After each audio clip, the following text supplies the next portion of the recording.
Kuhusiana na hiki ambacho Simba amekifanya, lakini kama shabiki wa Simba mmefuzu, lakini kama sura hazina furaha. Hapana, imetokana na mpinzani mwenyewe. Unajua Simba ni klabu kubwa.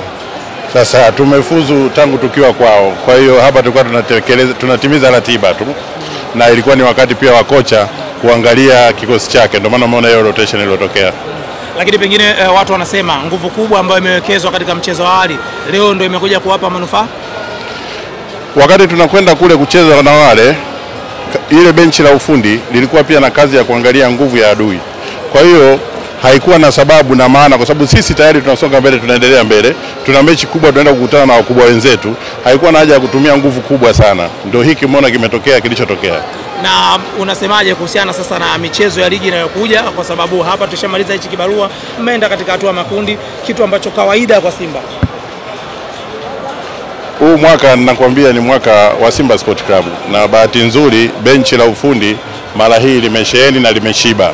Kwa hiyo hatuna shaka, kocha ni mpya na kocha ni mwenye uwezo. Kwa hiyo mwaka huu ni mwaka wa mataji. Watu wanajiuliza kwa nini jezi umeitia kwenye mfuko wa plastiki, hujaivaa leo? Ulikuwa huna uaminifu kwa timu yako kwamba mtapata matokeo? Maana leo jezi umeitia mfukoni, mjomba.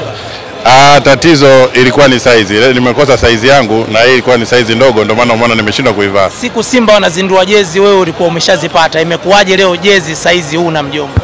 Jezi nilitegemea kwa sababu kwa tiketi niliyotumia kuingia ndani, package yake ina jezi. Kwa hiyo nilijua nitakuta jezi yenye size yangu huko, lakini bahati mbaya watu wakawa wameshaziwahi. Nimekwenda mwisho kabisa. Kwa hiyo ikabidi tu nichukue ile kuwepo ambayo hainitoshi. Kwa hiyo umelipa pesa lakini size ya jezi haikutoshi.